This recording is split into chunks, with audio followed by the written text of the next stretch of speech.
কুশল বাগান, আমরা আঞ্চলিক ভাষায় যেটা বলি কুশল বাগান, আমরা শুদ্ধ ভাষায় ইক্কু বলা হয়, সুগার কেন বলা হয়। এই বাগান থেকে আমি একটা এখন কুশল কেটে খাবো। এই যে একদম ফ্রেশ, একদম যেটাকে বলা হয় একদম গাছ পাকা এই কুশলের আগাটা আমি কেটে ফেলেছি।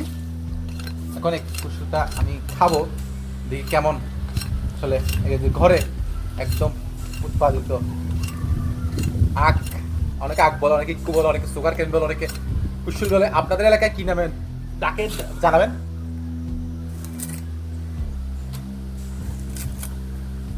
এভাবে খাওয়া হয় গ্রামীণ একটা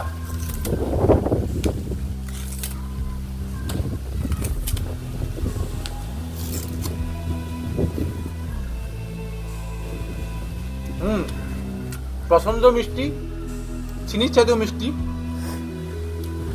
এই কুশল। আপনারা খাওয়ার চেষ্টা করবেন যখন গ্রামে আসবেন। এই কুশল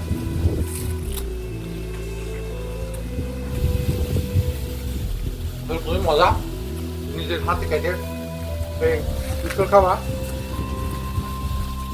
এবং কমেন্টে জানাবেন অবশ্যই আপনাদের এলাকায় এই কুশলকে কি নামে ডাকে। আমাদের চট্টগ্রাম কক্সবাজারে কুশল নামে ডাকে, আপনারা কি নামে ডাকেন ওটা জানাবেন।